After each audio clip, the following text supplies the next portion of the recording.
ഞങ്ങളെ സ്നേഹിക്കുന്ന വാഴ്ത്തപ്പെട്ട സ്വർഗീയ പിതാവേ, അവിടുത്തെ സന്നിധിയിലേക്ക് അടിയങ്ങൾ അടുത്തു വരുന്നു. നിന്റെ ആഗമനത്തെ അടിയങ്ങൾ വിശ്വസിക്കുന്നു. നിന്റെ പുനരാഗമനത്തെ വിശ്വസിപ്പാൻ ഞങ്ങളുടെ ഹൃദയങ്ങളെ അവിടുന്ന് ഒരുക്കണമേ. ഞങ്ങൾ വചനം കേൾക്കുമ്പോൾ ഞങ്ങളുടെ ബുദ്ധിയെ അവിടുന്ന് പ്രകാശിപ്പിക്കണമേ. കേൾക്കുന്ന വിശ്വസിക്കുവാനുള്ള കൃപ തന്നെ അനുഗ്രഹിക്കണമേ. പ്രത്യാശയോടെ നിന്റെ വരവിനായി ഞങ്ങളെ തന്നെ ഒരുക്കുവാൻ ഞങ്ങളെ നീ സഹായിക്കണമേ. ആദ്യന്തം അടിയങ്ങളോട് കൂടെ ഇരുന്ന് അടിയങ്ങളെ അനുഗ്രഹിക്കുകയും മഹത്വമൊക്കെ അവിടുന്ന് സ്വീകരിക്കുകയും ചെയ്യണമേ. യേശു കർത്താവിന്റെ മഹത്വമുള്ള നാമത്തിൽ തന്നെ ആമേൻ.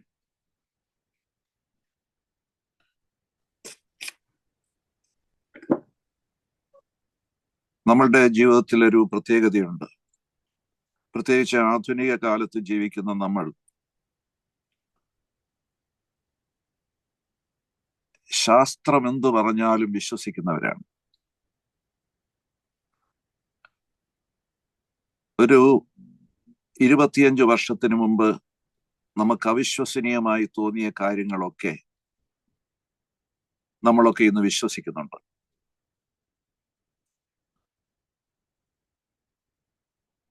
എൻ്റെ ചെറുപ്പത്തിൽ സങ്കല്പിക്കാൻ കഴിയാതിരുന്ന കാര്യങ്ങൾ ഇന്ന് യാഥാർത്ഥ്യങ്ങളായി തീർന്നിരിക്കുന്നു.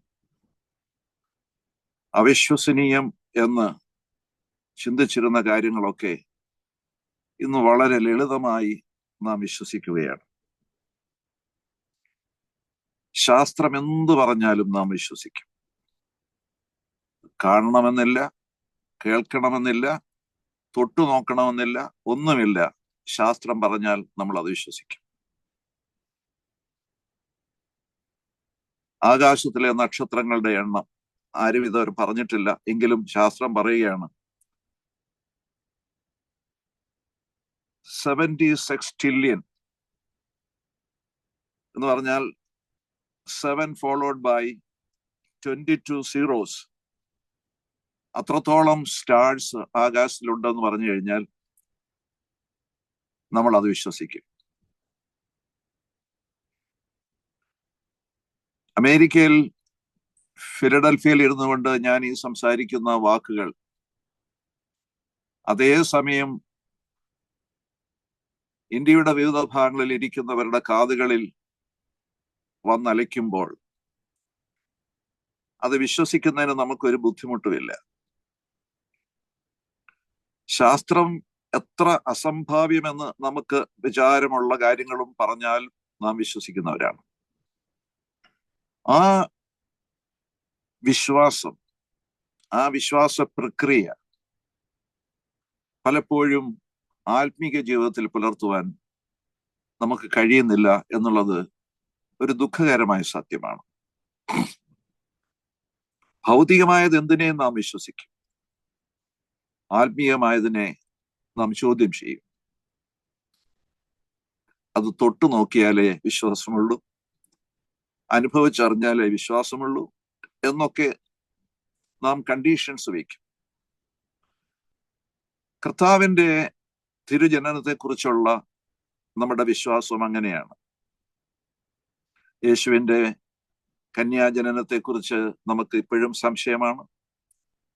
കർത്താവിന്റെ പുനരുത്ഥാനത്തെ കുറിച്ച് നമുക്കിപ്പോഴും സംശയമാണ്.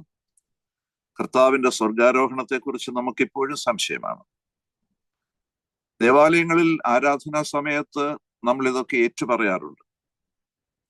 പക്ഷേ എത്രമാത്രം ഹൃദയപൂർവമാണ്, വിശ്വാസപൂർവമാണ് ഈ ഏറ്റുപറച്ചിലൊക്കെ നടത്തുന്നത് എന്ന് നാം സ്വയം പരിശോധിച്ചാൽ പലപ്പോഴും സംശയത്തിന്റെ ആവരണം അവിടെയൊക്കെ ഉണ്ട് എന്നുള്ളതാണ് സത്യം. സംഭവിച്ച കാര്യങ്ങളെക്കുറിച്ച് വിശ്വസിക്കുവാൻ പോലും നമുക്ക് കഴിയുന്നില്ലെങ്കിൽ ഇനി സംഭവിക്കുവാൻ പോകുന്ന ആത്മീയ കാര്യങ്ങളെക്കുറിച്ച് വിശ്വസിക്കുവാനും നമുക്ക് ബുദ്ധിമുട്ടുണ്ടാവും. പക്ഷേ ഇത് വിശ്വസിച്ചേ പറ്റൂ. കാരണം കഴിഞ്ഞകാല സംഭവങ്ങൾ നമ്മൾ നമ്മുടെ മുമ്പിൽ കാണുന്നതാണ്, നമ്മുടെ ജീവിതത്തിൽ അനുഭവിക്കുന്നതാണ് എന്നുള്ളത് കൊണ്ടാണ്. വിശ്വസിച്ചിട്ടോ വിശ്വസിക്കുവാൻ വേണ്ടിയോ ആണ് നമ്മൾ ഈ ശുശ്രൂഷയിൽ പങ്കെടുക്കുന്നത് എന്ന് ആദ്യമേ നമ്മൾ തീരുമാനിക്കണം. വിശ്വസിച്ചിട്ടാണോ അതോ വിശ്വസിക്കുവാൻ വേണ്ടിയാണോ എന്നുള്ളത്. എനിക്ക് തോന്നുന്നു പലർക്കും വിശ്വസിക്കുവാൻ വേണ്ടിയാണ് ഈ ശുശ്രൂഷയിൽ പങ്കെടുക്കുന്നത് എന്ന് ഞാൻ വിചാരിക്കുന്നു. തിരുവചനം പറയുന്നുണ്ട്, റോമാലേഖനത്തിൽ അപ്പോസ്തലനായ പൗലോസ് പറയുന്നു,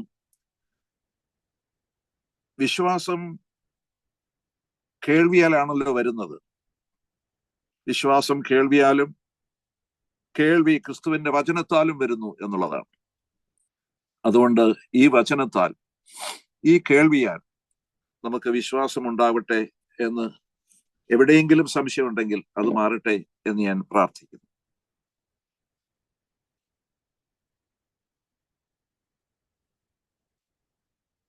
W.H. ഫോർഡ് എന്ന് പറയുന്ന ഒരു മനുഷ്യൻ, ഭക്തനായ ഒരു മനുഷ്യൻ, അദ്ദേഹം ഒരിക്കൽ പറഞ്ഞു, we should preach on this subject every Sunday.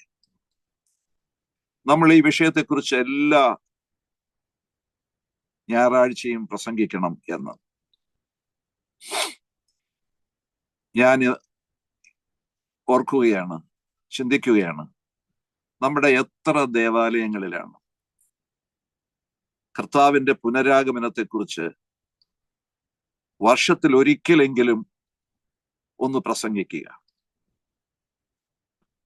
പല കാര്യങ്ങൾ പരാമർശിക്കുന്ന കൂട്ടത്തിൽ ഇതും പരാമർശിക്കും എന്നുള്ളതല്ലാതെ കർത്താവിന്റെ രണ്ടാമത്തെ വരവിനെ കുറിച്ച് മാത്രം ഒരു പ്രഭാഷണം, ഒരു സർമൺ പുൽപ്പറ്റിൽ നിന്ന് നാം സാധാരണ കേൾക്കാറില്ല. അത് നമ്മുടെ കൺസേണേ അല്ല എന്ന രീതിയിലാണ് ഇന്ന് എല്ലാ സഭകളും മുമ്പോട്ട് പോകുന്നത്. പെന്റക്കോസ്റ്റുകാര് വല്ലപ്പോഴും വല്ല വിധത്തിലും പറഞ്ഞു എങ്കിൽ ആയി. എപ്പിസ്കോപ്പൽ ചർച്ചസിൽ ഒന്നും കർത്താവിന്റെ രണ്ടാമത്തെ വരവ് ഒരു പ്രശ്നമേ അല്ല. അവർക്ക് വേറെ എന്തെല്ലാം ഗൗരവതരമായ പ്രശ്നങ്ങളുണ്ട്. അവകാശ തർക്കങ്ങളും അധികാര തർക്കങ്ങളും സ്ഥാനമഹിമകളും സിംഹാസനങ്ങളിലെ സ്വർണത്തിന്റെ അളവുകളും ഒക്കെ നോക്കി കോടതി വ്യവഹാരത്തിലൂടെ ആത്മീയത വളർത്തുവാൻ ശ്രമിക്കുന്ന എപ്പിസ്കോപ്പൽ ചർച്ചസ് ആണ് ഇന്ന് മുഴുവനുള്ളത്. എല്ലാ സഭകളിലും കേസും വഴക്കും. അതിനിടയിൽ കർത്താവിന്റെ പുനരാഗമനത്തെക്കുറിച്ച് കേവലം സാങ്കല്പികമെന്ന് വിശ്വസിക്കാൻ കഴിയുന്ന ഒരു കാര്യത്തെക്കുറിച്ച് സംസാരിക്കാൻ എത്ര പേർക്കാണ് താല്പര്യം? വളരെ സങ്കടകരമായ ഒരു കാര്യമാണത്. കർത്താവിന്റെ പുനരാഗമനത്തെക്കുറിച്ച് ചിന്തിക്കുവാനേ നമുക്ക് കഴിയുന്നില്ല എന്നുള്ളത്. കർത്താവിന്റെ പുനരാഗമനത്തെക്കുറിച്ച് ചിന്തിക്കുമ്പോൾ ചില പശ്ചാത്തലങ്ങൾ നിങ്ങളുടെ മുമ്പിൽ ഇന്ന് വിവരിക്കണം എന്നാണ് ഞാൻ വിചാരിക്കുന്നത്. അതിനുശേഷം അടുത്തയാഴ്ച അതിന്റെ ആഴങ്ങളിലേക്ക് യാത്ര ചെയ്യാം എന്ന് വിചാരിക്കുന്നു. കർത്താവിന്റെ പുനരാഗമനത്തെക്കുറിച്ച് കർത്താവിനോട് ചോദിച്ചപ്പോൾ കർത്താവ് പറഞ്ഞ മറുപടി ചില ലക്ഷണങ്ങൾ മാത്രമാണ്.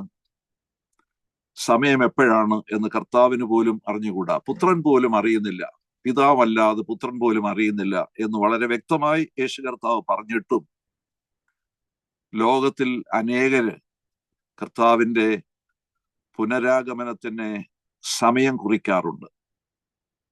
പുത്രൻ അറിഞ്ഞുകൂടാത്ത കാര്യങ്ങൾ അറിയാവുന്ന ധാരാളം ഭക്തന്മാർ ഇന്ന് ജീവിച്ചിരിപ്പുണ്ട്. അവരെ നാം അവരുടെ വഴിക്ക് വിടുക. ഏറ്റവും അവസാനം ഈ വിഷയത്തെക്കുറിച്ച് ആത്യന്തികമായി ഖണ്ഡിതമായി പ്രസ്താവിച്ച ഒരു മനുഷ്യനുണ്ട്. എനിക്ക് വ്യക്തിപരമായി ബന്ധമുണ്ട ഒരു അമേരിക്കൻ, ഹാരോൾഡ് കാമ്പിംഗ് എന്ന് പറയുന്ന ഒരു മനുഷ്യനുണ്ടായിരുന്നു. അദ്ദേഹം മരിച്ചുപോയി. ഒരുപക്ഷെ നിങ്ങളിൽ ചിലർക്കെങ്കിലും ഓർത്തെടുക്കുവാൻ കഴിയുന്ന ഒരു മനുഷ്യനാണ്. ഫാമിലി റേഡിയോ എന്ന് പറയുന്ന ഒരു നെറ്റ്വർക്ക് ഉണ്ട്. ഒരു 10-45 രാജ്യങ്ങളിൽ വിവിധ ഭാഷകളിൽ കർത്താവിന്റെ സുവിശേഷം പ്രചരിപ്പിച്ചുകൊണ്ടിരുന്ന, ഇന്നും പ്രചരിപ്പിക്കുന്ന ഒരു വലിയ റേഡിയോ നെറ്റ്വർക്കാണ് ഫാമിലി റേഡിയോ.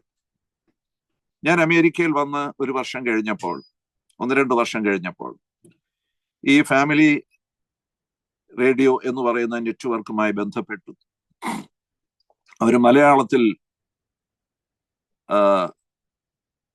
പരിപാടി ആരംഭിക്കുന്നു എന്നറിഞ്ഞു. മലയാളം പരിഭാഷകനെ വേണം എന്ന് ആവശ്യപ്പെട്ടു. ഞാൻ അപ്ലൈ ചെയ്തു. എൻ്റെ ഓഡീഷൻ എല്ലാം കഴിഞ്ഞു. എൻ്റെ വിവർത്തനങ്ങളും അവർ പരിശോധിച്ചു, എന്നെ തെരഞ്ഞെടുത്തു. അങ്ങനെ 1 വർഷത്തിലധികം, ഏതാണ്ട് 2 വർഷത്തോളം ഞാൻ ഫാമിലി റേഡിയോയുടെ മലയാളം പരിഭാഷകനും പ്രഭാഷകനുമായിരുന്നു. അതിൻ്റെ പ്രസിഡന്റും CEO ആയിരുന്ന മനുഷ്യനാണ് ഹാരോൾഡ് കാംബിൾ. അദ്ദേഹം ഒരു മെത്തഡിസ്റ്റ് പാസ്റ്റർ ആയിരുന്നു. അതിനുശേഷം കൃപായുഗം അവസാനിച്ചു എന്ന് പറഞ്ഞ് അദ്ദേഹം സഭയിൽ നിന്ന് പുറത്തു വന്നു സ്വതന്ത്രമായി പ്രവർത്തിക്കുകയായിരുന്നു. അദ്ദേഹം വലിയ വേദപുസ്തക പണ്ഡിതനായിരുന്നു.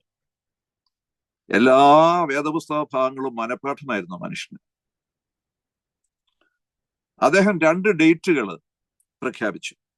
ഒന്ന്, 2011 മെയ് 21 യേശു കർത്താവ് വരും, അല്ലെ റാപ്ചർ ഉണ്ടാവും എന്ന് വിശ്വസിച്ചു. അത് സംഭവിക്കാതിരുന്നപ്പോൾ അദ്ദേഹം വീണ്ടും കറക്റ്റ് ചെയ്തു. 2011 ഒക്ടോബർ 21 യേശു കർത്താവ് എന്റെ മഹത്വ പ്രത്യക്ഷത ഉണ്ടാവും എന്ന്. ഇത് രണ്ടും പരാജയപ്പെട്ടപ്പോൾ അദ്ദേഹത്തിന്റെ അനുയായികൾ അദ്ദേഹത്തെ ചോദ്യം ചെയ്തു. അദ്ദേഹം ഫാമിലി റേഡിയോയിൽ നിന്ന് റിസൈൻ ചെയ്തു. ഏതാനും മാസങ്ങൾ കഴിഞ്ഞപ്പോൾ അദ്ദേഹം ഇഹലോകവാസം വെടിഞ്ഞു. ഇത് ഈ അടുത്ത കാലത്ത് സംഭവിച്ച യേശു കർത്താവിന്റെ പുനരാഗമനത്തെക്കുറിച്ചുള്ള തെറ്റായ ഒരു പ്രഖ്യാപനമായിരുന്നു. ഇവരൊക്കെ ആധാരമായി എടുക്കുന്നത് ദൈവവചനത്തെയാണ്. തന്റെ ഭക്തന്മാർക്ക് വെളിപ്പെടുത്താതെ ദൈവം ഒന്നും ചെയ്യില്ല എന്നുള്ള ആ വചനത്തിന്റെ അടിസ്ഥാനത്തിലാണ് ഈ പ്രഖ്യാപനങ്ങൾ നടത്തുന്നത്. പക്ഷേ അത് പുത്രനെ കവിഞ്ഞാകും എന്ന് വരുമ്പോഴാണ് ഏറ്റവും അപകടകരമായി മാറുന്നത്. നമ്മുടെ കേരളത്തിൽ പോലും കർത്താവിന്റെ പുനരാഗമനത്തെക്കുറിച്ചുള്ള തെറ്റായ പ്രഖ്യാപനങ്ങൾ ഉണ്ടായിട്ടുണ്ട്. നിങ്ങൾ ചിലരെങ്കിലും കേട്ടിട്ടുണ്ടാകും. അത് കന്യേറ്റ് ഉണർവ് സഭ എന്ന് പറയുന്ന ഒരു ഉണർവ് സഭ ഉണ്ടായിരുന്നു ഒരു കാലത്ത്. അത് 19-ാം നൂറ്റാണ്ടിന്റെ അവസാന കാലഘട്ടത്തിലാണ്. യൂസ്തോസ് ജോസഫ് എന്ന പ്രസിദ്ധനായ മനുഷ്യനെ കുറിച്ച് നിങ്ങൾക്കറിയാം. നമ്മുടെ ക്രിസ്തീയ ആരാധന കീർത്തനങ്ങളിൽ, ഗീതങ്ങളിൽ ധാരാളം ഗാനങ്ങൾ എഴുതിയിട്ടുള്ള മനുഷ്യനാണ്. ഞങ്ങൾ CSIക്കാരുടെ ക്രിസ്തീയ ഗീതങ്ങൾ എന്ന് പറയുന്ന പുസ്തകത്തിലെ 200-ലധികം ഗാനങ്ങൾ ക്രിസ്തൂസ് ജോസഫിൻ്റെതാണ്. ഒരു ബ്രാഹ്മണനായിരുന്നു അദ്ദേഹം. പീറ്റ് സാഹിബിന്റെ കാലത്ത് ക്രിസ്തുമതം സ്വീകരിച്ചു. വലിയ പണ്ഡിതനായി, വേദപുസ്തകത്തിൽ പണ്ഡിതനായി ഒക്കെ മാറിയ മനുഷ്യനാണ് യൂസ്തൂസ് ജോസഫ്. കവിയായിരുന്നു, സംസ്കൃത പണ്ഡിതനായിരുന്നു, വേദശാസ്ത്ര പണ്ഡിതനായിരുന്നു. അദ്ദേഹത്തിന്റെ കാലഘട്ടത്തിലുണ്ടായ ഒരു ഉണർവാണ് കന്നീറ്റ് ഉണർവ് എന്ന് പറയുന്ന പ്രസിദ്ധമായ ഉണർവ്. കരുനാഗപ്പള്ളിക്ക് അടുത്തുള്ള കന്നേറ്റി എന്ന് പറയുന്ന ഗ്രാമത്തിലാണ് ഈ ഉണർവ് ആരംഭിക്കുന്നത്. ഇവരുടെ ഗ്രൂപ്പിൽ അപ്പോസ്തലന്മാരുണ്ട്, നായകന്മാരുണ്ട്, ബോധകന്മാരുണ്ട്, എവൻഗേലിയോസ്തന്മാരുണ്ട്, ക്രമപാലകന്മാരുണ്ട്, ശുശ്രൂഷക്കാരുണ്ട്. ഇവര് ഒരു കാലഘട്ടത്തിൽ പറഞ്ഞു, യൂസ്തൂസ് ജോസഫ് പറഞ്ഞു, നസറാനായ യേശു മഹാരാജാവിന്റെ അഗ്നിമേഘത്തിലുള്ള മഹത്വ പ്രത്യക്ഷതയ്ക്ക് ഇനി 6 വർഷമേ ഉള്ളൂ. നിശ്ചയം നിശ്ചയം നിശ്ചയമെന്ന്. 7-ാം വർഷം പൂർണ്ണ വിശ്വാസികൾ മറുരൂപപ്പെട്ട് പരമസ്വസ്ഥതയിൽ പ്രവേശിപ്പാൻ തക്കവണ്ണം ശാബദാണ്ടായിട്ട് യേശുവിനാൽ നിയമിക്കപ്പെട്ടിരിക്കുന്നു. ഇതെന്നാ പറഞ്ഞത്? 1875 ഇടവമാസം ജൂൺ മാസത്തിലാണ് ക്രിസ്തൂസ് ജോസഫ് ഈ പ്രഖ്യാപനം നടത്തിയത്. 6 വർഷം കഴിയുമ്പോൾ കർത്താവ് വരുമെന്ന്. അതിന് 3 ദിവസത്തെ ഇരുളുണ്ടാകും എന്നൊരു ദീർഘദർശി പറഞ്ഞു. 1881 അവസാനം വരെ ഈ ജനം, ധാരാളം ആളുകൾ ഇദ്ദേഹത്തിന്റെ പിന്നാലെ ഉണ്ടായിരുന്നു. 1875 പ്രഖ്യാപിച്ചു. 6 വർഷം കഴിഞ്ഞ് 1881 കർത്താവിന്റെ വരവ് വരും എന്ന് വിശ്വസിച്ചുകൊണ്ട് 3 ദിവസത്തെ ഇരുൾ കാത്ത് ആയിരക്കണക്കിന് ജനങ്ങൾ നോക്കിയിരുന്നു. പക്ഷേ 1881 അവസാനം വരെ പ്രത്യക്ഷത കാത്തിരുന്ന ജനങ്ങൾക്ക് യേശുവിന്റെ പ്രത്യക്ഷത സംഭവിച്ചില്ല. 1882 ഒക്ടോബർ 2 വരെ അവർ പ്രത്യാശയോടുകൂടെ നോക്കിയിരുന്നു, വന്നില്ല. അപ്പോൾ ജനങ്ങൾ ചോദിച്ചപ്പോൾ പറഞ്ഞു, യേശു കർത്താവ് വന്നു, വിശ്വസിച്ചവർ മാത്രമാണ് അത് കണ്ടത്, മറ്റുള്ളവർക്ക് കാണാൻ കഴിയാതെ പോയത് അവരുടെ വിശ്വാസത്തിന്റെ കുറവ് കൊണ്ടാണ് എന്ന് പറഞ്ഞ് രക്ഷപ്പെട്ടു. ഇവർ പിന്നീട് ഒരു യുയുമയ സഭ എന്ന പേരിൽ ഇന്നും പലയിടങ്ങളിലായിട്ട് വളരെ എണ്ണത്തിൽ കുറഞ്ഞ ഒരു ഗ്രൂപ്പായിട്ട് ഇപ്പൊ നിലനിൽക്കുന്നുണ്ട്. ചെന്നിത്തലയിൽ യുയോമയ എന്ന് പറയുന്ന സഭയുണ്ട്, മാവേലിക്കരയടുത്ത് ചെന്നിത്തലയിൽ. അവർക്ക് സ്വന്തമായ ഭാഷയുണ്ട്, അവർക്ക് സ്വന്തമായ അക്ഷരമാലയുണ്ട്, അവർക്ക് സ്വന്തമായ വിശ്വാസ സംഹിതകളൊക്കെ ഉണ്ട്. ഞാൻ പോവട്ടെ. അപ്പൊ കേരളത്തിലും കർത്താവിന്റെ പുനരാഗമനത്തെ കുറിച്ച് പറഞ്ഞിരുന്ന ആളുകളുണ്ട് എന്ന് ഓർപ്പിക്കുകയാണ് ഞാൻ ചെയ്തത്. ഒലിവുമലയിൽ വെച്ച് ശിഷ്യന്മാർ യേശുവിനോട് ചോദിച്ചു, when shall these things will be? ഇതെന്ന് സംഭവിക്കും? What shall be the signs of your coming? നിന്റെ വരവിന്റെ ലക്ഷണങ്ങൾ എന്താണ്? What shall be the sign of the end of the world? ലോകത്തിന്റെ അവസാനത്തെ കുറിച്ചുള്ള ദർശനം എന്താണ്? ഒന്നാം ചോദ്യത്തിന് ഉത്തരം യേശു കർത്താവ് പറഞ്ഞു, പുത്രനും കൂടി അറിയുന്നില്ല. മത്തായി എഴുതിയ സുവിശേഷം 24 അധ്യായത്തിന്റെ 36 വാക്യത്തിൽ യേശു കർത്താവ് പറഞ്ഞു, പുത്രനും കൂടി അറിയുന്നില്ല എന്ന്.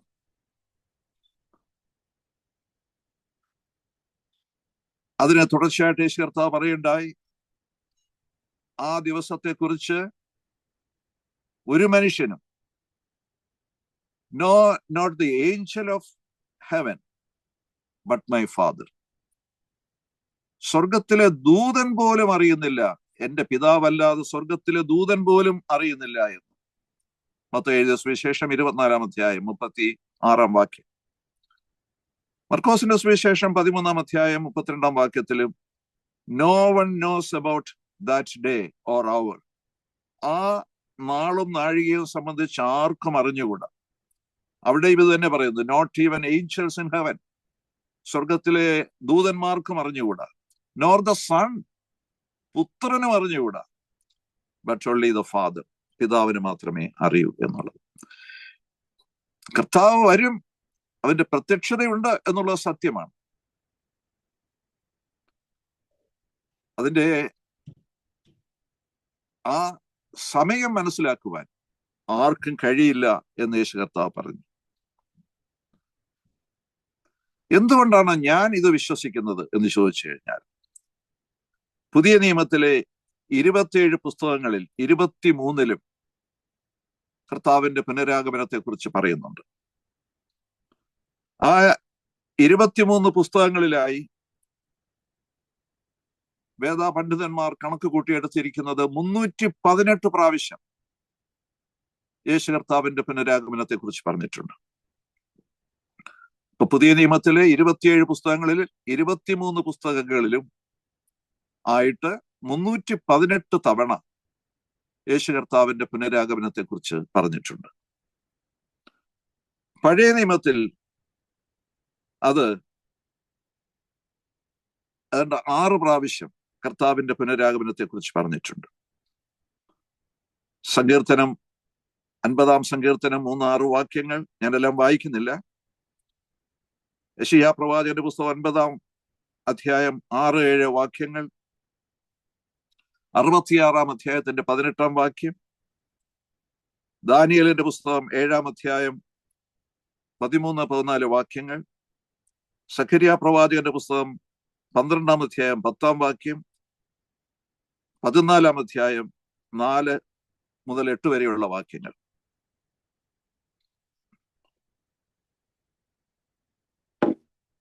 ഈ ഭാഗങ്ങളിലൊക്കെ, പഴയ നിയമ ഭാഗങ്ങളിലൊക്കെ യേശു കർത്താവിന്റെ പുനരാഗമനത്തെ കുറിച്ച് പറയുന്നുണ്ട്. അപ്പോൾ പുതിയ നിയമത്തിലെ 318 പഴയ നിയമത്തിലെ 6 ഉൾപ്പെടെ 324 ഭാഗം 324 തവണ യേശു കർത്താവിന്റെ പുനരാഗമനത്തെ കുറിച്ച് തിരുവചനം രേഖപ്പെടുത്തിയിട്ടുണ്ട്. ഇന്നലെ വൈകുന്നേരം ഞങ്ങളുടെ പ്രാർത്ഥനാ സമയത്ത്, കുടുംബാരാധനയുടെ സമയത്ത് കുഞ്ഞുങ്ങളോട് ഞാൻ വായിക്കാൻ പറഞ്ഞത് യെശയ്യാ പ്രവാചകന്റെ പുസ്തകം 9-ാം അധ്യായം 1 മുതൽ 7 വരെയുള്ള വാക്യങ്ങളാണ്. അവിടെയാണല്ലോ പ്രസിദ്ധമായിട്ടുള്ള ആ പഴയ നിയമ പ്രവചനമുള്ളത്. നമുക്കൊരു ശിശു ജനിച്ചിരിക്കുന്നു, നമുക്കൊരു മകൻ നൽകപ്പെട്ടിരിക്കുന്നു, ആധിപത്യം അവന്റെ തോളിൽ ഇരിക്കുന്നു, അവൻ അത്ഭുത മന്ത്രി, വീരനാം ദൈവം, നിത്യപിതാവ്, സമാധാന പ്രഭു എന്ന് പേര് വിളിക്കപ്പെടും എന്ന്. അതിനുശേഷം പറയുന്ന ആ വചനം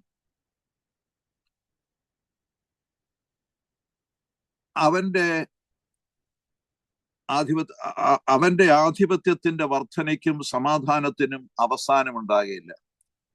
ദാവീദിന്റെ സിംഹാസനത്തിലും അവന്റെ രാജത്വത്തിലും ഇന്നു മുതൽ എന്നേക്കും അവൻ സ്ഥാപിച്ച് അതിനെ ന്യായത്തോടും നീതിയോടും കൂടെ സ്ഥാപിച്ച് നിലനിർത്തും.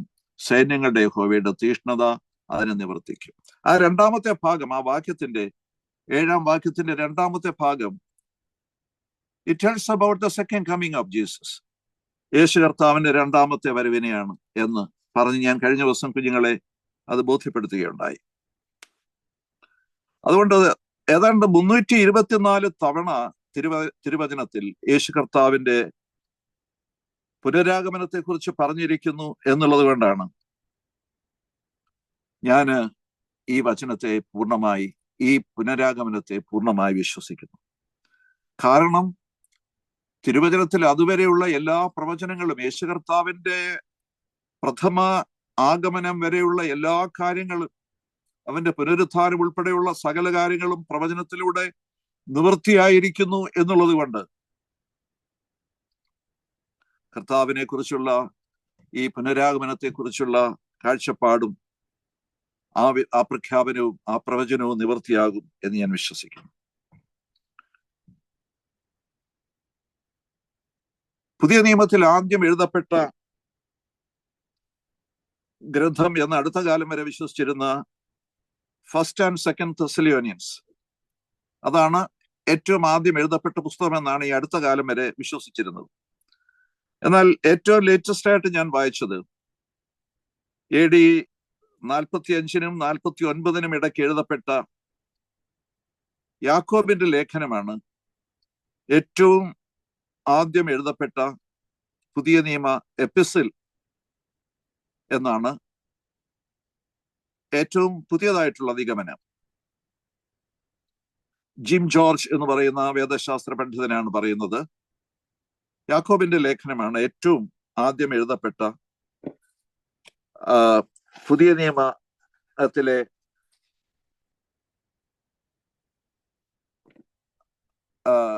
അപ്പോസ്തലന്മാരുടെ രചനയിൽ എന്ന്. പോട്ടെ, അതിവിടെ പ്രശ്നമല്ല. അപ്പോൾ ഫസ്റ്റ് ആൻഡ് സെക്കൻഡ് തെസ്സലോനിയൻസ്, അവിടെയാണല്ലോ യേശു കർത്താവിന്റെ വരവിനെ കുറിച്ച് പറയുന്ന പ്രയോഗങ്ങൾ നമുക്ക് കാണാൻ കഴിയുന്നത്. അവിടെ ഫസ്റ്റ് തെസ്സലോനിയൻസ് 4-ാം അധ്യായത്തിന്റെ 16 മുതലുള്ള വാക്യങ്ങളിലാണ് കർത്താവ് താൻ ഗംഭീരനാദത്തോടും പ്രധാന ദൂതന്റെ ശബ്ദത്തോടും ദൈവത്തിന്റെ കാഹളത്തോടും കൂടെ സ്വർഗത്തിൽ നിന്ന് ഇറങ്ങി വരികയും ക്രിസ്തുവിൽ മരിച്ചവർ മുമ്പേ ഉയർത്തെഴുന്നേൽക്കുകയും ചെയ്യും എന്ന് തുടങ്ങുന്ന ആ പ്രസിദ്ധമായിട്ടുള്ള വാക്യം, അപ്പോസ്തലനായ പൗലോസ് പറയുന്ന വാക്യം, അതാണ് പുതിയ നിയമത്തിൽ അപ്പോസ്തലന്മാരുടെ രചനകളിൽ, എപ്പിസിൽസ് എന്ന് പറയുന്ന ലേഖനങ്ങളിൽ ആദ്യമായി കർത്താവിന്റെ വരവിനെ പരാമർശിക്കുന്ന പുസ്തകമായി വന്നത്. അത് കഴിഞ്ഞാൽ പിന്നെ വെളിപ്പാട് പുസ്തകത്തിൽ ഏറ്റവും അവസാനത്തെ വാക്യം,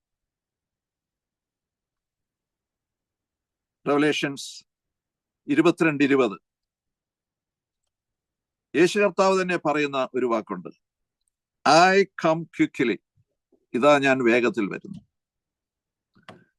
അപ്പോൾ തെസലോനിക്ക ലേഖനം മുതൽ യേശുവിന്റെ വചനം വരെയുള്ള ആ വാക്കുകൾക്കിടയിലാണ് ഈ പറഞ്ഞ 318 രേഖകൾ യേശു കർത്താവിന്റെ പുനരാഗമനത്തെ കുറിച്ച് പറഞ്ഞിട്ടുള്ളത്. യേശു തന്നെ 8 പ്രാവശ്യത്തോളം തന്റെ വരവിനെ കുറിച്ച് പറഞ്ഞിട്ടുണ്ട്. ഞാൻ വാക്യങ്ങൾ വായിച്ചു പോകുന്നതേ ഉള്ളൂ. മത്തായി എഴുതിയ സുവിശേഷം 16-ാം അധ്യായത്തിന്റെ 27-ാം വാക്യം, മർക്കോസിന്റെ സുവിശേഷം 8-ാം അധ്യായം 38-ാമത്തെ വാക്യം, ലൂക്കോസിന്റെ സുവിശേഷം 17-ാം അധ്യായം 28, 29, 30 വാക്യങ്ങൾ, 21-ാം അധ്യായത്തിന്റെ 27-ാം വാക്യം, യോഹന്നാന്റെ സുവിശേഷം 14-ാം അധ്യായം 2, 3 വാക്യങ്ങൾ, മത്തായി എഴുതിയ സുവിശേഷം തന്നെ 25-ാം അധ്യായത്തിന്റെ 31-ാം വാക്യം. ഇവിടെയെല്ലാം യേശു കർത്താവ് തന്നെ തന്റെ വരവിനെ കുറിച്ച് അതിന്റെ 8 തവണയോളം യേശു അത് പറയുന്നുണ്ട്. അതുകൂടാതെ അപ്പോസ്തല പ്രവൃത്തികൾ 1-ാം അധ്യായം 11-ാം വാക്യം വായിക്കുമ്പോൾ വെള്ളവസ്ത്രം ധരിച്ച 2 പുരുഷന്മാർ ശിഷ്യന്മാരോട് പറയുന്നു, യേശുവിന്റെ സ്വർഗാരോഹണ സമയത്ത് പറയുന്നു, ഗലീല പുരുഷന്മാരെ, നിങ്ങൾ ആകാശത്തേക്ക് നോക്കി നിൽക്കുന്നത് എന്ത്? നിങ്ങളെ വിട്ട് സ്വർഗാരോഹണം ചെയ്ത ഈ യേശു, this Jesus, he will come back, അവൻ തിരിച്ചു വരുമെന്ന്. അപ്പോൾ ഇവിടെ എല്ലാം യേശുവിന്റെ പുനരാഗമനത്തെ കുറിച്ച് വളരെ വ്യക്തമായി തിരുവചനം നമ്മെ ബോധ്യപ്പെടുത്തുന്നുണ്ട്. രേഖകൾ കൊണ്ടാണല്ലോ കാര്യങ്ങൾ ഉറപ്പിക്കുന്നത്.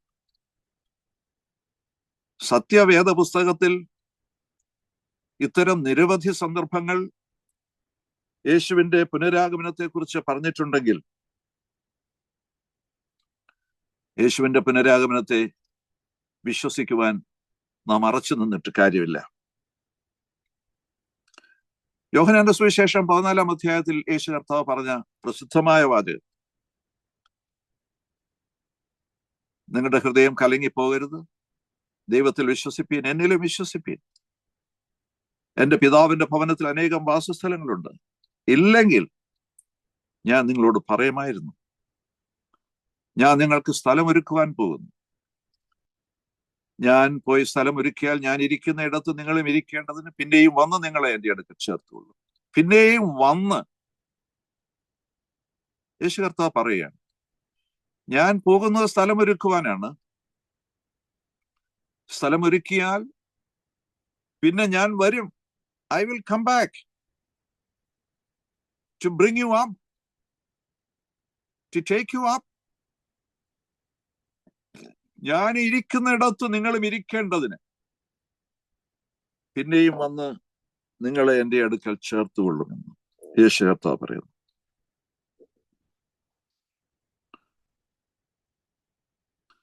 പ്രിയപ്പെട്ട സഹോദരങ്ങളെ,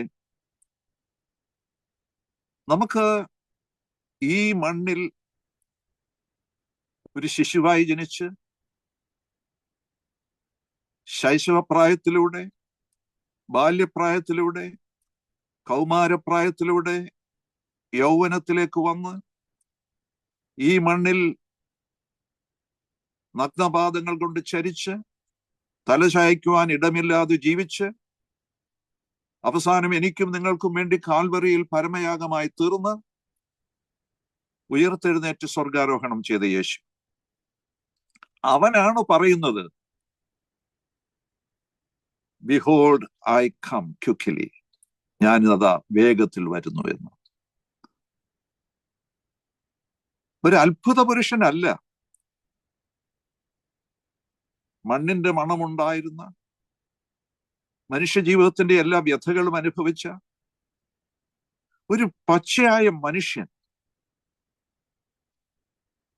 പൂർണ്ണ മനുഷ്യനായിരുന്നല്ലോ എൻ്റെ യേശു, പൂർണ്ണ ദൈവവുമായിരുന്നു അവൻ. ആ പച്ചയായ മനുഷ്യൻ പറയുകയാണ്, ബിഹോൾഡ് ഐ കം സൂൺ, കണ്ടാലും ഞാൻ വേഗത്തിൽ വരുന്നു.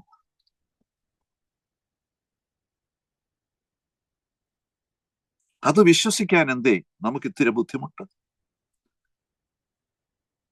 ഒരു ഫാന്റസി അല്ല ഇത്, ഒരു സാങ്കല്പിക കഥാപാത്രം നമ്മോട് സംസാരിക്കുകയല്ല. എന്നെ പോലെ നിങ്ങളെ പോലെ ഈ ഭൂമിയിൽ ചരിച്ച ഒരു മനുഷ്യൻ പറയുകയാണ്, ഞാൻ വരുന്നു എന്ന്. പറയാൻ കാരണം അതുവരെ ജീവിതത്തിൽ സംഭവിച്ചതെല്ലാം പ്രവചനങ്ങളിലൂടെ നിറവേറി എന്നുള്ളത് കൊണ്ടാണ്. യേശുവിനെ കുറിച്ചുള്ള 190 പരം പ്രവചനങ്ങളാണ് നിറവേറിയിട്ടുള്ളത്. 190 prophecies about Jesus were fulfilled. 190 പരം പ്രവചനങ്ങൾ യേശുവിനെ കുറിച്ച് നിറവേറിയിട്ടുണ്ട്. അങ്ങനെയാണെങ്കിൽ യേശുവിന്റെ രണ്ടാം വരവിനെ കുറിച്ചുള്ള പ്രവചനവും നിറവേറും എന്നുള്ളതിന് യാതൊരു സംശയമില്ല. അതൊരു സാങ്കല്പിക കഥയായിട്ട് നമ്മൾ അതിനെ സംശയിക്കേണ്ട കാര്യമില്ല. മറ്റതൊന്നും സാങ്കല്പികമല്ലായിരുന്നല്ലോ.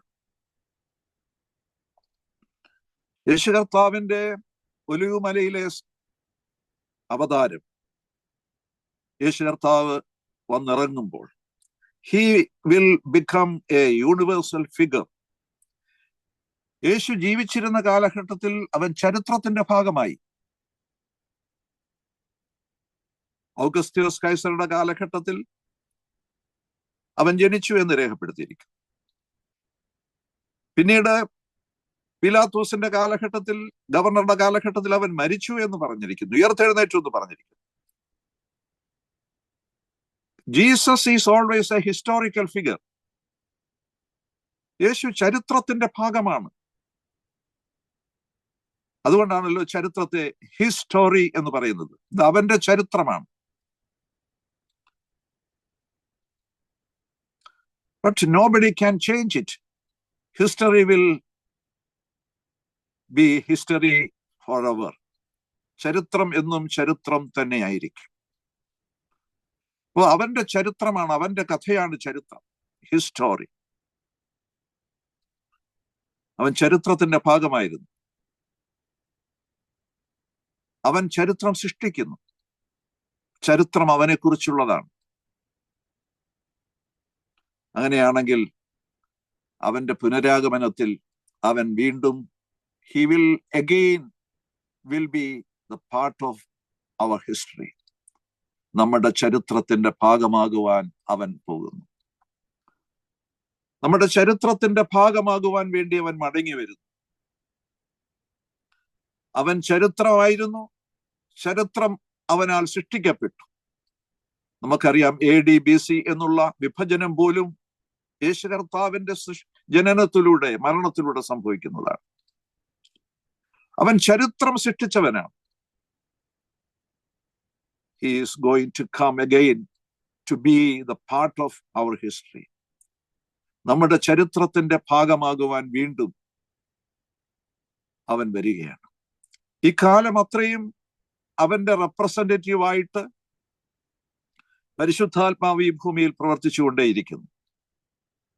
അവൻ ഒലിവുമലയിൽ അവന്റെ പാദം സ്പർശിക്കുന്നതോടുകൂടി he will become a universal figure.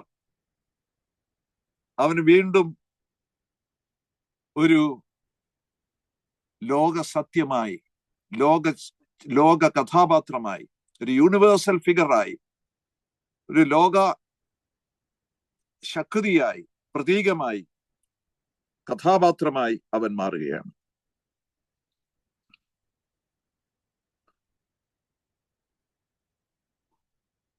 Antichrist, മെഗദോ താഴ്വര, ആർമഗദോൻ യുദ്ധം, ഇങ്ങനെയുള്ള കാര്യങ്ങളൊക്കെ അതിനെ തുടർന്ന് സംഭവിക്കുന്ന കാര്യങ്ങളാണ്. സഖറിയ പ്രവാചകന്റെ പുസ്തകം 14-ാം അധ്യായം 4-5 വാക്യങ്ങളൊക്കെ വായിക്കുമ്പോൾ ഈ യൂണിവേഴ്സൽ ഫിഗറിനെ നമുക്ക് കാണാൻ പറ്റും. ഒലിവുമലയിൽ ഇറങ്ങി വരുന്ന എന്റെ യേശു. ഇത് ഒരു ചരിത്ര യാഥാർത്ഥ്യമായി തീരുവാൻ പോകുന്നു എന്നുള്ളത് കൊണ്ട് അവൻ ചരിത്രത്തിന്റെ ഭാഗമായിരുന്നു എന്നുള്ളത് കൊണ്ട് തന്നെ തുടർന്നും നാം അത് വിശ്വസിക്കുവാൻ നിർബന്ധിതരായി തീരുകയാണ്. We will be forced to believe it. നമ്മൾ എത്ര വിശ്വസിക്കുന്നില്ല എന്നൊന്ന് പറഞ്ഞാലും ശരി, ഞങ്ങൾ എത്ര കേട്ടാലും ഞങ്ങൾ വിശ്വസിക്കില്ല എന്ന് പറഞ്ഞാലും ശരി, you will be forced to believe it because he is going to become a universal figure. അവനൊരു യൂണിവേഴ്സൽ ഫിഗറായി മാറുവാൻ പോകുന്നു എന്നത് കൊണ്ട് you have to believe it. നിങ്ങൾ അത് വിശ്വസിക്കേണ്ടി വരും. യഹൂദ ജനതയാണല്ലോ ഇതുവരെ അത് വിശ്വസിക്കാതിരുന്നത്. ആ യഹൂദ ജനതയെ കുറിച്ച് പറയുന്നു സഖറിയാവിന്റെ പുസ്തകം 12-ാം അധ്യായം 10-ാം വാക്യത്തിൽ. അവരും ഇത് വിശ്വസിക്കാൻ നിർബന്ധിതരാകും. അവർ പറയുകയാണ്, കുത്തിയിട്ടുള്ളവെങ്കിലേക്ക് അവർ നോക്കും എന്ന്. അവർ ഒരിക്കൽ ക്രൂശിച്ച യേശുവിലേക്ക് അവർ നോക്കാൻ അവർ നിർബന്ധിതരാകുന്ന ഒരു നിമിഷം വരികയാണ്. We have to believe it because he will be a universal person. അവൻ ചരിത്രത്തിന്റെ ഭാഗമാകുവാൻ പോവുകയാണ്. ഇന്നത്തെ ലോകശക്തികളുടെ മധ്യത്തിൽ ഒരു സ്വർഗീയ ശക്തിയുടെ പ്രതീകമായി അവൻ ഈ ഭൂമിയിൽ അവതരിക്കുവാൻ പോവുകയാണ്. അതുകൊണ്ട് യേശു കർത്താവിന്റെ പുനരാഗമനം, പ്രിയപ്പെട്ട സ്നേഹിതരെ, it is not a fantasy. It is not a mythological concept. വെറും കാൽപ്പനികമായൊരു സങ്കല്പമല്ല ഇത്. അവൻ ജഡമെടുത്ത് ഈ ഭൂമിയിൽ ജീവിച്ചുവെങ്കിൽ, ഫസ്റ്റ് ഇൻകാർണേഷൻ അവൻ നടത്തിയെങ്കിൽ, അവൻ പോയതുപോലെ, എങ്ങനെ അവൻ പോയോ അതുപോലെ അവൻ തിരിച്ചു വരും എന്നാണ്. അവിടെ ഈ യേശു, ദിസ് എന്നുള്ള ആ പ്രയോഗം നാം ശ്രദ്ധിക്കണം. ഒരിക്കലും യേശുവിനെ കുറിച്ച് തിരുവചനം ഒരിക്കലും പറഞ്ഞിട്ടില്ല ദാറ്റ് ജീസസ് എന്നൊരിക്കലും പറഞ്ഞിട്ടില്ല. ദിസ് ജീസസ്, ഈ യേശു, അവൻ പോയതുപോലെ ഈ യേശു അവൻ മടങ്ങി വരും എന്നുള്ളത്. അതുകൊണ്ട് പ്രിയപ്പെട്ട സഹോദരങ്ങളെ, ഞാൻ എൻ്റെ ആമുഖ വാക്കുകൾ ഇവിടെ അവസാനിപ്പിക്കുകയാണ്. വിശ്വസിക്കുവാൻ വേണ്ടിയല്ല, വിശ്വസിച്ചുകൊണ്ട്. You have to believe it. കാരണം ചരിത്രം നിങ്ങളുടെ വിശ്വാസത്തെ, നിങ്ങളെ വിശ്വാസത്തിലേക്ക് ഈ ചരിത്രം നയിക്കുകയാണ്. നിങ്ങൾക്ക് വിശ്വസിച്ചേ പറ്റൂ. വിശ്വസിക്കാതിരുന്ന യഹൂദൻ തങ്ങൾ കുത്തിയവൻ യേശുവാണെന്ന് വിശ്വസിക്കുന്ന ഒരു നാളെ ഉണ്ടാവുമെങ്കിൽ, കർത്താവിന്റെ ക്രൂശീകരണത്തിലും അവന്റെ പുനരുത്ഥാനത്തിലും അവന്റെ സ്വർഗാരോഹണത്തിലും വിശ്വസിക്കുന്നു ഏറ്റുപറയുന്ന നമ്മൾ അവന്റെ പുനരാഗമനത്തെ, ഈ യേശുവിന്റെ മടങ്ങി വരവിനെ വിശ്വസിച്ചേ പറ്റൂ. തുടർന്നുള്ള ദിവസങ്ങൾ, അടുത്ത ബുധനാഴ്ച അവന്റെ അപ്പിയറൻസ്, റാപ്ചർ, അവന്റെ മഹത്വ പ്രത്യക്ഷത, മടങ്ങി വരവ്, ഇതിനെക്കുറിച്ചൊക്കെ പറയണം എന്ന് ഞാൻ ആഗ്രഹിക്കുന്നു. നമുക്ക് ദൈവസന്നിധിയിൽ നമ്മളെ തന്നെ വിനയപ്പെടുത്താം. കർത്താവേ, മാറിക്കൊണ്ടിരിക്കുന്ന ശാസ്ത്രത്തെ ഒരു സംശയം കൂടാതെ വിശ്വസിക്കുവാൻ ഞങ്ങൾ തയ്യാറാവുന്നുണ്ട്. എന്നാൽ നിത്യനായ നാഥ, നിന്റെ വചനത്തെ, മാറ്റമില്ലാത്ത വചനത്തെ വിശ്വസിക്കുവാൻ ഞങ്ങളുടെ ബലഹീന ഹൃദയങ്ങളെ അവിടുന്ന് സഹായിക്കണമേ. ഞങ്ങളുടെ ആത്മാവിനെ അവിടുന്ന് ശക്തീകരിക്കണമേ. നാഥ, പ്രത്യാശയോടുകൂടെ നിന്റെ മടങ്ങിയ വരവിനെ കാത്തിരിപ്പാൻ ഞങ്ങൾക്ക് നീ സഹായിക്കണം. ഞങ്ങളുടെ ആയുസ്സിലാണ് അത് സംഭവിക്കുന്നതെങ്കിൽ ആ മഹത്വകരമായ അനുഭവം പ്രാപിക്കുവാൻ ഞങ്ങളെ നീ സഹായിക്കണമേ. അല്ല, ഞങ്ങളുടെ മരണശേഷമാണ് അവിടുത്തെ വരവെങ്കിൽ പുനരുത്ഥാനം ചെയ്ത് നിന്നെ എതിരേൽക്കുവാനുള്ള ഭാഗ്യവും ഞങ്ങൾക്ക് നീ തരണമേ. നമുക്ക് നമ്മെ തന്നെ കർത്താവിന്റെ കരങ്ങളിൽ സമർപ്പിക്കാം. കർത്താവ് ഈ വചനങ്ങളാൽ നമ്മെ എല്ലാവരെയും സഹായിക്കുകയും ശക്തീകരിക്കുകയും ചെയ്യുമാറാവട്ടെ. ആമേൻ. Closing prayer, Susan John. Lord, dismiss us with thy blessing. Fill our hearts with joy and peace. Let us each thy love possessing, triumphant, redeeming grace. Oh, refresh us, oh, refresh us, traveling through this wilderness. Thanks we give and adoration for thy gospel's joyful sound. May the fruits of thy salvation in our hearts and lives abound. May thy presence, with us ever more be found.